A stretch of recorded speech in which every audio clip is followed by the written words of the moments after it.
Dans l'affaire du foncier qui est à la une depuis plusieurs jours et semaines même, à savoir entre Babacar Ngom, PDG de la Sedima, et les populations de Ndengueler. Les paysans pourront prendre et reprendre possession de leurs champs pour cet hivernage en attendant la poursuite des discussions pour une solution définitive. Le ministre de l'Intérieur l'a fait savoir hier dans un communiqué. L'affaire du trafic d'armes à Touba, saisie il y a quelques jours, ces armes de guerre, entre autres, à Gouiminde, des éléments de la sûreté urbaine de Dakar ont procédé hier à de nouvelles arrestations. Le présumé trafiquant interpellé samedi dernier à Madiana 2 a été interrogé au poste de police de Gouiminde à Touba, une ville religieuse qui abrite malheureusement un marché où l'on peut se procurer des armes de petit calibre mais aussi des munitions. Il s'agit du célèbre marché Okassou où s'est rendu notre reporter Abdoulaye Diagne. Nous parlerons également de l'État du Sénégal qui a décidé de mettre en vente l'immeuble Eden Rock appartenant à Ibrahim Abou Khalil dit Bibo Bourgi, un des complices de Karim Wade dans le dossier de la traque des biens mal acquis. Une visite de terrain sera même organisée ce jeudi pour ceux qui sont intéressés par ces appartements haut de gamme. Dans l'actualité, c'est également la propagation du coronavirus. Un médecin spécialisé en santé publique invite les populations à respecter toujours et encore les mesures barrières pour casser la chaîne de transmission du virus. Le docteur Mohamed Ly, que vous entendrez dans ce journal, estime qu'il y a aujourd'hui des cas asymptomatiques et de plus de 50 ans avec ce qu'on appelle des comorbidités. La revue de la presse de Fabrice Kevin sera précédée par la page des sports.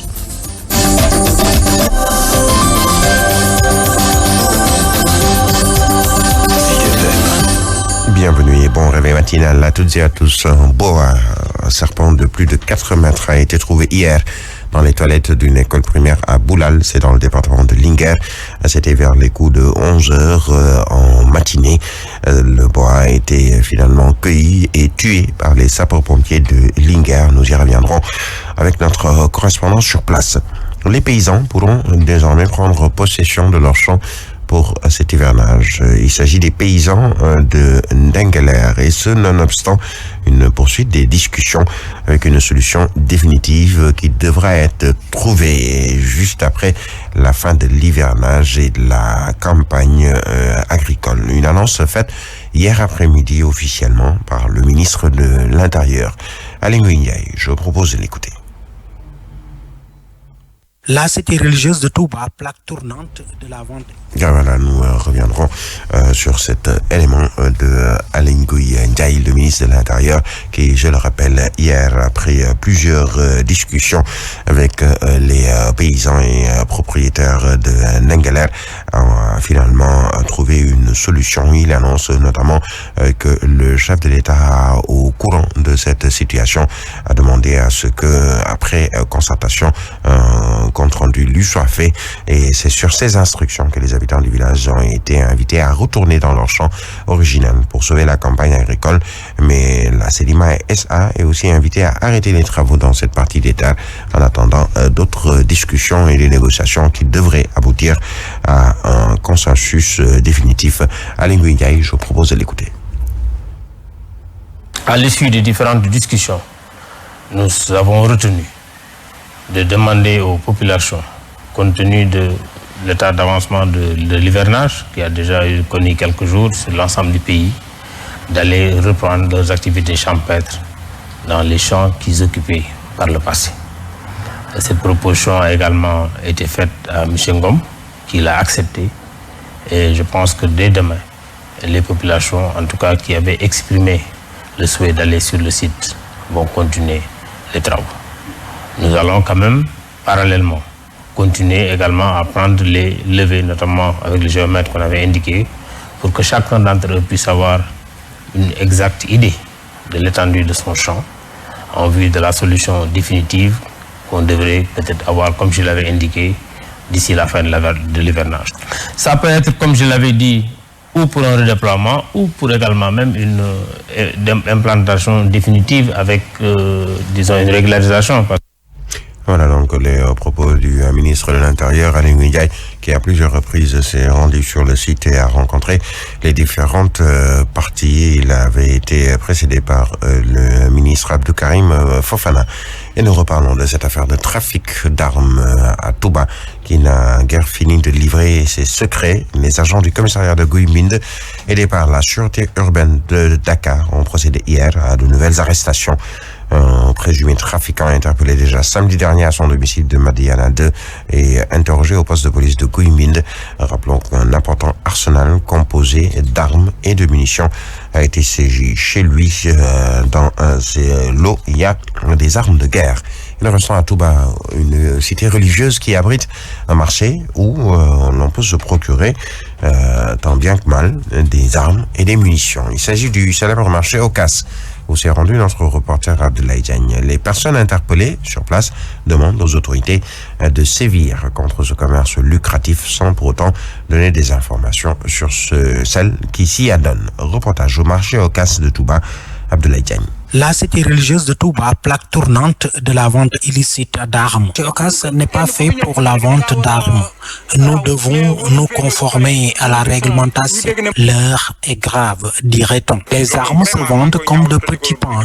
C'est vraiment déplorable. La vente des armes nous coûte cher. Pour cette défi, l'autorité est interpellée. Tout détenteur d'armes sans autorisation doit être lourdement sanctionné, avec zéro tolérance. Cependant, la psychose reste le sentiment le mieux partagé. Se procurer une arme à Touba n'est plus une chose compliquée. Pour cet effet, nous craignons pour notre sécurité. Par conséquent, la police se déploie pour mettre fin à ces activités délictuelles qui justifieraient la recrudescence de l'insécurité dans la cité religieuse de Touba. Et nous parlons de l'État qui a décidé de mettre en vente l'immeuble Eden Rock appartenant à Ibrahim Abou Khalil dit Bibo Bourgi, un des complices de Karim Wade dans le dossier de la traque des biens mal acquis. Une visite de terrain sera même organisée ce jeudi pour ceux qui sont intéressés par ces appartements haut de gamme et de luxe. Par contre, les biens du principal accusé, à savoir Karim Wade, sont toujours intouchables. Fatou Abdou Ndiaye nous en dit un peu plus. L'État, qui avait fait main basse sur les biens de Bibo Bourgi, procède à la vente d'Eden Rock, un projet immobilier situé au centre-ville de Dakar avec des appartements haut de gamme. Il est constitué de 7 appartements vendus à 650 millions l'unité. Et c'est la direction des impôts et domaines qui donne l'information.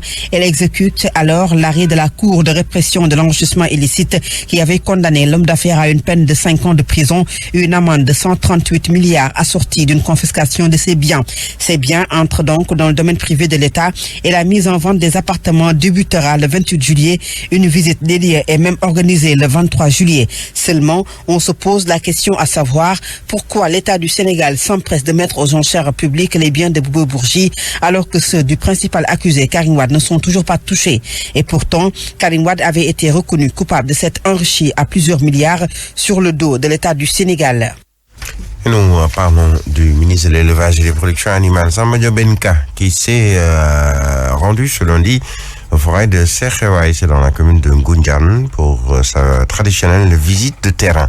Visite au niveau de l'ensemble des sites de vente de moutons de Tabaski qui lui a permis de s'enquérir de la situation au niveau de ces forats dans ces moments de veille de fête de la Tabaski. À 11 jours à peu près, le forêt de Serhewaï ne bat encore son plein.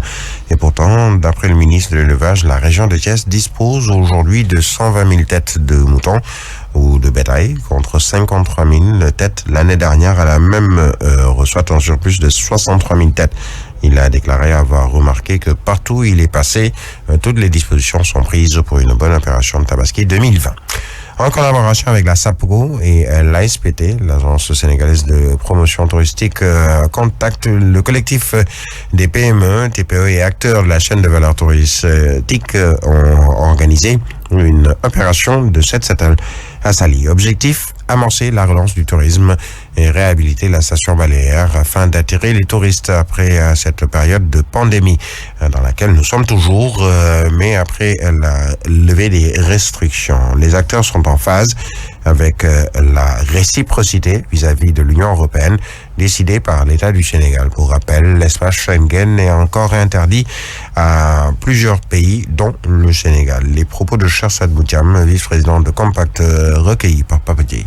On a voulu donc initier cette manifestation pour dire on donne un coup de balai au Covid-19, qu'il s'en aille de là où il est venu et qu'on recommence nos activités essentiellement dans cette zone de Saly, la station balnéaire, nos activités touristiques. C'est non seulement une façon de dire aux touristes venez en toute sécurité, mais c'est aussi une façon de dire nettoyons nous-mêmes notre pays, nettoyons nous-mêmes notre lieu de vie, notre cadre de vie quotidien, de manière à pouvoir survivre à des épisodes comme le Covid-19 par exemple. Que le Sénégal puisse répondre avec la même position en disant vous ne me voulez pas chez vous, je ne vois pas pourquoi je vais vous accepter chez moi.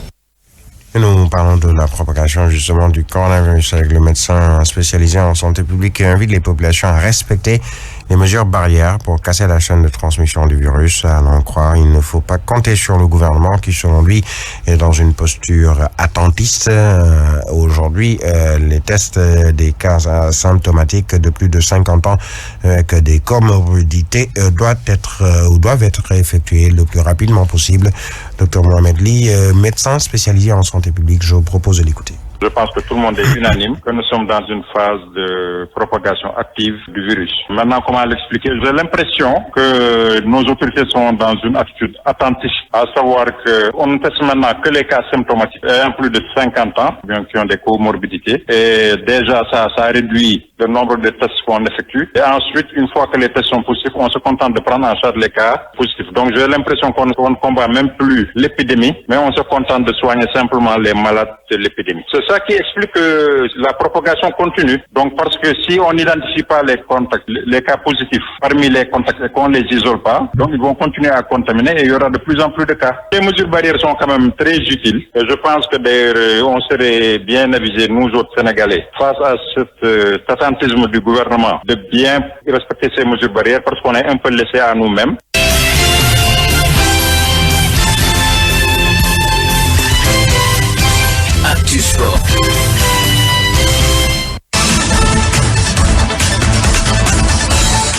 Et dans ce studio pour nous présenter la page des sports, Pape Mantamou, bienvenue, bonjour. Merci à vous, Birahim Touré, et bonjour. Nous parlons d'abord de la reine sénégalaise qui va retrouver enfin son souffle, et cela dès la saison prochaine. Oui, la lutte va retrouver toute sa vitalité la saison prochaine avec le retour au premier plan des promoteurs timides jusque-là. Aujourd'hui, de grosses affiches sont ficelées pour le bonheur exclusif des amateurs, nous dit président Lamine Gueye. Face à une saison 2019-2020 timide, voire même terne en termes d'affiches, avec des promoteurs de plus en plus rares dans l'arène, les spécialistes les plus pessimistes prédisaient tout bonnement la mort de notre sport national dans une année perturbée par la pandémie du coronavirus. Mais subitement et contre toute attente, le réveil va sonner pour ces promoteurs. Même Gaston Mbengue, le doyen, qui avait tiré sa révérence, est revenu en sauveur pour faire lutter les VIP qui, pour la plupart, étaient privés de combat. Ainsi, en l'espace de quelques temps, Balla Gaye 2 va retrouver Gris Bordeaux pour la revanche ou encore Bombardier face à Eumeu Sène. Des affiches ficelées par Gaston Production. À côté, Thialis et Leewtoo vont engager Tapha Tine Boy Niang et Sa Thiès Garga Mbossé, sans compter le combat royal entre Modou Lo et Ama Baldé, ficelé lui par Luc Nicolaï. Tout cela nous donne une fin de saison de rêve avec un CNG qui boucle sa saison officiellement le 31 juillet. Mais ce qui est sûr et certain, c'est que le ministère des Sports va prolonger une saison 2019-2020 qui vient à coup sûr de commencer avec toutes ces grosses affiches en vue. En tout cas, ces grosses affiches sont ficelées au moment où l'on pensait que la lutte était presque morte, non seulement à cause du coronavirus. Analyse de Ibakan de Sunulambo. Il est ici au micro de Sadio Abibouka. Cette année, à cause de la maladie du coronavirus, il n'y a pas eu de grosses affiches, il n'y en a pas. Donc Gaston Mbengue est venu et il est venu avec le combat Gris Bordeaux Balla Gaye 2. Ensuite, il promet un Eumeu Sène Bombardier. Et il y a aussi d'autres affiches qui sont dans son viseur. Il y a aussi Pape Thialis qui est venu avec le combat Tapha Tine Boy Niang, Garga Mbossé. Donc je pense que pour le moment l'arène est en train de s'emballer. Ça va redonner goût à la lutte, surtout le combat Tapha Tine Boy Niang 2. Voilà, alors parlons des résultats et programmes des championnats européens. Oui, la Serie A bouclée hier à sa 34e journée grâce à un doublé de Cristiano Ronaldo, 30e but cette saison. La Juventus de Turin s'est imposée contre la Lazio 2-1 et file vers le titre. La Juve possède 8 points d'avance sur son dauphin, l'Inter de Milan. La 35e journée démarre ce soir en Italie à 17h30. On aura Atalanta contre Bologne et à 19h45 Sassuolo qui reçoit AS Milan. Suite de la 37e et avant-dernière journée de la Premier League ce soir à 17h. Watford qui lutte pour le maintien reçoit Manchester City, de même qu'Aston Villa à 19h15 va accueillir Arsenal. Birahim, c'était tout pour cette page des sports. Merci à vous, Pape Mantamop. 7h exactement 16 minutes. Vous suivez le journal sur Zik FM. Savourez la revue de presse avec Bon Café. Bon Café, bonne journée. Fabrice Guémin, bonjour. Sénégal, bonjour. Horreur à la une de la tribune. Le journal du groupe des médias revient sur un grave accident à Thiès avec le train qui décapite un homme. L'homme en question a été déchiqueté par le train des ICS, précise le journal du groupe des médias, avant de noter l'accident ferroviaire s'est produit dans l'après-midi d'hier à Thiès, à hauteur du principal passage à niveau de la capitale du rail, à proximité du marché central. Que retenir d'autre de ce drame, sinon l'individu serait un malade mental en errance, explique la tribune. Restons avec le journal du groupe des médias qui nous informe de l'histoire d'un gang de trafiquants de drogue débusqué au Cap Skirring. À ce sujet, la tribune nous renseigne que le cerveau de la bande de trafiquants de drogue en question est un journaliste. Le journal Source A, pour sa part, revient en long et en large sur l'histoire de la saisie d'armes et de munitions à Touba, histoire d'indiquer les derniers développements. Il s'agit de quoi? Eh bien, Source A de nous apprendre que Ndeketeyo, 2 adjudants et un lieutenant de la sûreté urbaine de Dakar ont été envoyés d'Ardar à Touba pour enquête. L'enquête autour de la saisie d'armes et de munitions à Touba, qui d'après Source A se poursuit avec un second individu en garde à vue, sont en garde à vue. D'après cette fois Libération, les auteurs de la vidéo autour de l'affaire de la femme présentée comme une voleuse, puis filmée et agressée à Sacré-Cœur, à lire à la une de Libération les révélations sur une barbarie. À propos justement de la barbarie, l'As quotidien d'indiquer le destin tragique de FN. Il est question pour le journal de nous renseigner que la dame en question est une cadre formée au CESAC, âgée de 29 ans et vivant à Thiès. En tout cas, c'est le jour de son recrutement qu'elle a commencé à avoir des problèmes mentaux, indique l'As quotidien. Restons avec le journal qui reparle de la restitution provisoire des terres de Ndengler, histoire de nous renseigner que l'État abdique et diffère la confrontation. Ça veut dire quoi? Eh bien, ça veut tout simplement et tout bonnement dire, d'après la tribune, que Babacar Ngom alias Ngom Guinar recule en attendant la fin de l'hivernage. En tout cas, Vox Populi sans contour dit des tout retient et fait retenir que Macky rend tout naturellement les terres de Ndengler en attendant une solution définitive. En définitif, le Témoin quotidien toujours sur l'affaire Babacar Ngom, paysan de Ndengler, révèle que Macky coupe la poire en deux. En quoi faisant? Eh bien, le Témoin quotidien d'expliquer que le président a renvoyé dos à dos la Sedima et les paysans de Ndengler. Au-delà de Ndengler, Sud Quotidien ouvre une large fenêtre sur l'affectation des terres au privé, la non-implication des populations et le foisonnement des conflits fonciers, histoire de révéler l'inertie coupable de l'État. Et en l'État, Sud Quotidien nous livre le diagnostic de la commission de la réforme foncière sur le litige foncier à Ndengler et la médiation du ministre de l'Intérieur. L'Observateur l'Obs nous renseigne du libre champ aux paysans qui auront de quoi faire du tchourpi